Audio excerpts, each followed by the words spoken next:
Hello, everybody. Again, this is Sree from Biz Buzz, What Matters the Most in Your Business, sponsored by My Work Belt.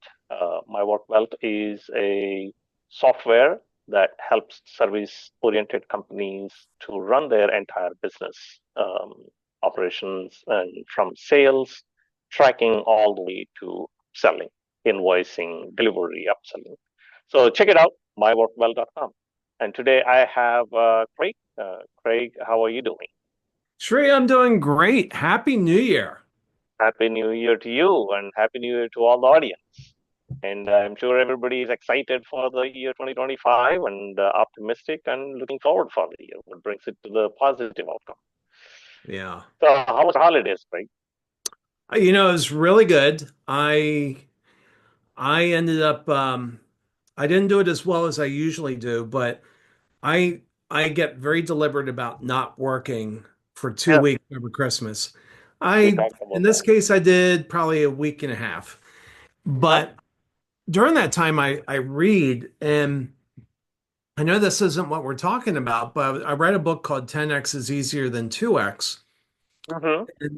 And it's about relentlessly, looking at the 20% of the things that you do that deliver the most value and relentlessly focusing on those and eliminating the other 80% that they're low value. And I mean, it's a laser focus, right? So if you take one activity in your business and laser focus and perfectionist, you will be one of the few who has perfected that particular activity. Yeah, And then the value goes through the roof.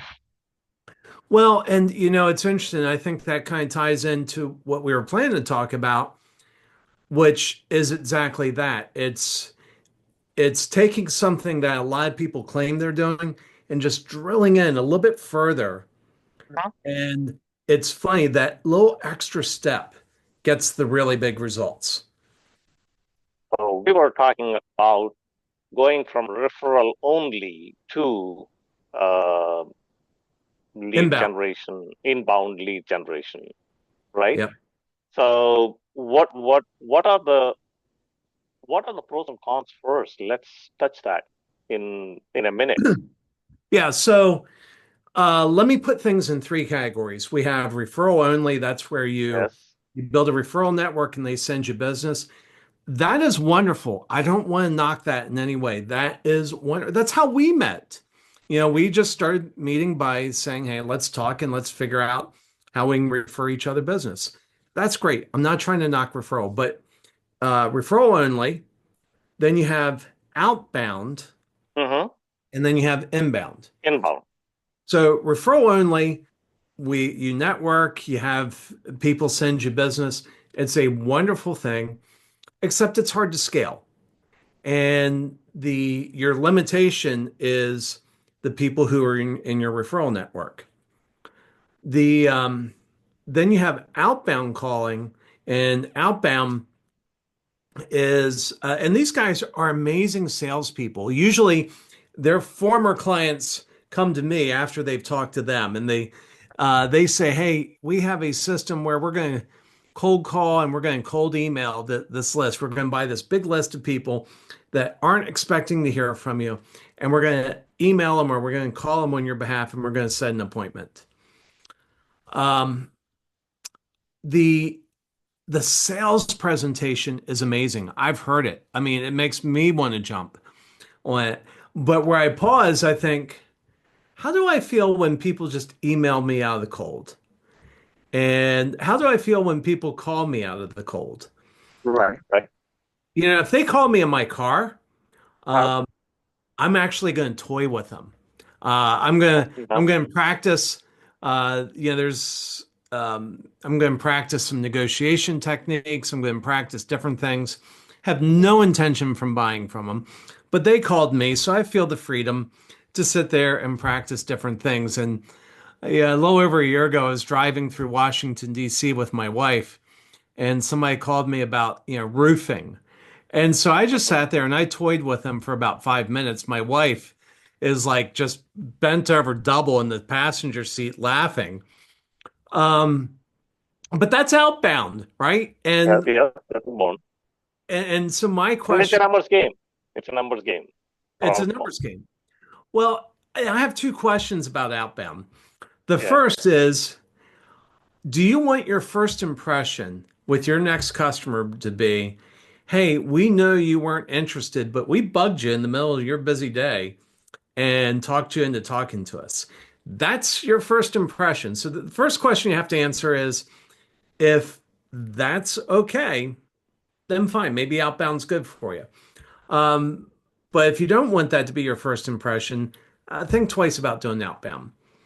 The second issue that I would have about outbound is I liken it to I knew somebody years ago, he would walk into a bar and he would walk up to every woman in the bar and say, hey, do you want to sleep with me? And That's almost, why that's incredible. That's not gonna fly. but it's what you said, it's a numbers game. It's a numbers Yes, game. And he said, almost everybody says no, but every yes. night one person says yes. Well, the question I have is, what's the character of the person that just said yes? What are you exposing yourself to? True. And if you're doing high ticket sales, which is what we do, we're high Yes. ticket, we work with high ticket clients. Somebody who would say yes to your high ticket offer without really knowing you and without really building trust, how good are they at making the other decisions in their business? Mhm. Yes. So that brings us to the third one, which is inbound. And that's where people say, hey, Sree, can you tell me about your service? I think you can solve a problem I have. Yeah. These are wonderful customers. They're like referrals that they're coming to you what they need.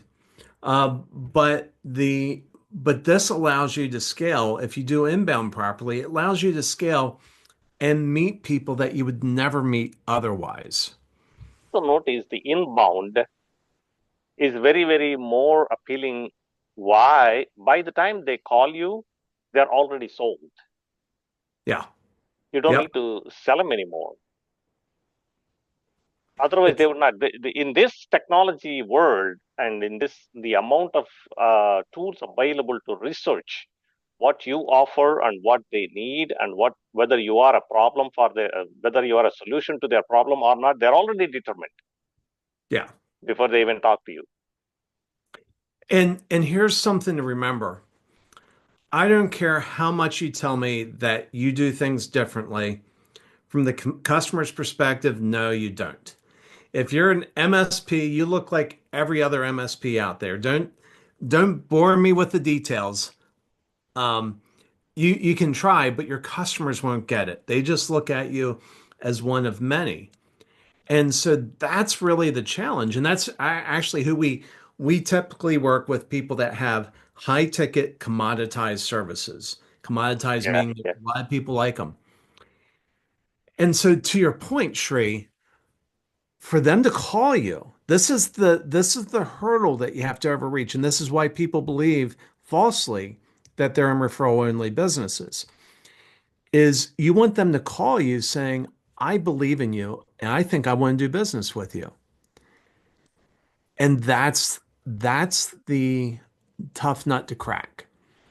And Yeah. so let me kind of back up and say, and we actually have a case study out now about how we took a offshore software development company from referral only to inbound in 5 months. Right. And the key thing, so we did some things that anybody's going to be familiar with. We created some content, we promoted the content, we generated leads off the content. Right. Nothing surprising there. Now, we think the content was really good, and we have some methods to make sure the content's really good, but that part's not super surprising. Well, I would say the one part that is surprising of that is testing to make sure that we have the right content, which is really key. But then the thing that we found that really made the difference is we started running branding ads to anybody that engaged with the ad or anybody that visited the website. The Okay. branding ad didn't have a call to action. meaning didn't say, "Hey, call us," Right, or right. It's uh, purely educating about the branding. yeah, the branding ad didn't even say what the company did. It Yeah. was more about communicating the values. When we started running that branding ad to everybody that had engaged with the ad and everybody who had visited the website, when we started running that branding ad, the number of sales calls booked doubled. It's interesting. And it wasn't that we had an appointment setter that was reaching out and trying to book the appointments. We had an email sequence where we put an email, a link, a meeting link in the email, Uh-huh.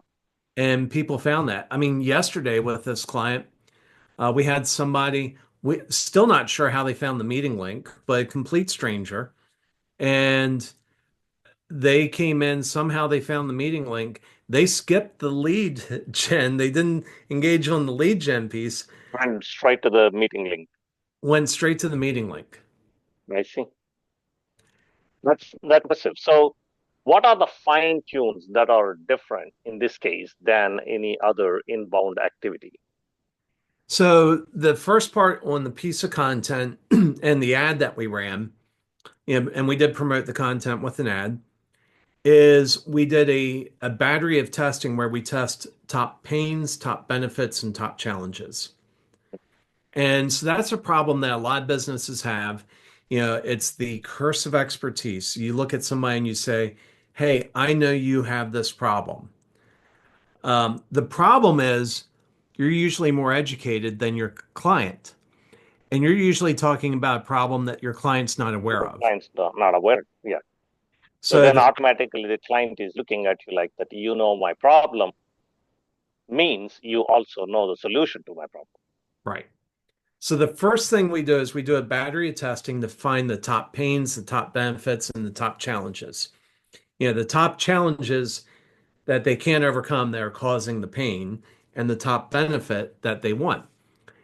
And then we tailor the piece of content to those pains, benefits, and challenges. So that's the first piece. And when you do that, it just gets so much better. And I'll throw out some numbers for high ticket B2B service leads. We're getting leads at $12, $12 to $13 per lead. Surely very cheap, Yeah, it's given the fact it's a amazingly high cheap. ticket lead, right? Yeah. So if we take it into account, if you are on one of these three referral only, outbound, and inbound, and there is a possibility that within 5 to 6 months you go from referral only to inbound, and you can approach the proper methods and proper testing of the content and be able to achieve inbound, Yeah. high value inbound. And the second part is you have to run that branding ad because if you're in Right. a commodity, and almost certainly, unless you're like Gore, AW Gore Corporation that made Gore-Tex and they have a Mhm. patent, they don't have the patent anymore. That's why you don't hear about Gore-Tex anymore. Unless you have something patented, you're in a commoditized business. And so the next thing is you have to run a branding ad that helps communicate the values and creates an emotional connection between you and your customer. And when you do those two Indeed. things, I would say those are the two things that are really the game changer. And you still go ahead and do your networking, do your referral business. But if you get, I don't know about you, but it's rare that I would get 5 referrals, I would say in a month, or even a week. We're getting 5, 6, 10 leads in a day. Which is overwhelming actually for the sales department, Yes. if there is a sales department. And roughly 8 to 9% of those are booking sales calls Mm. on their own. We're not hounding them. They're booking the sales calls on their own. If we had a salesperson in this account that was trying to book the calls, it would be even higher. But and that's just something that you can scale much better than referral. Thank you very much for sharing that. So those who are listening to the podcast here, so if you are considering to improve the marketing and any efforts, take a really close look at it, how you can increase the inbound sales calls booking through content and marketing. But in addition to that, the key is to add branding ads along with pushing all the contents, benefits, and challenges. Most importantly, challenges that your customers are going through. That way, your customer sees that you know their problem, and the prospect knows that you have the solution for their problem. Yeah, What a absolutely. wonderful content. Thank you very much, Craig. Today it's been a very joyful to learn that and possibilities of going from referral only to a scalable inbound lead generation. Thank you very much for sharing us. Thank you, Sree. It's always a delight. I hope you have a great day. You too. Have a wonderful day for everybody.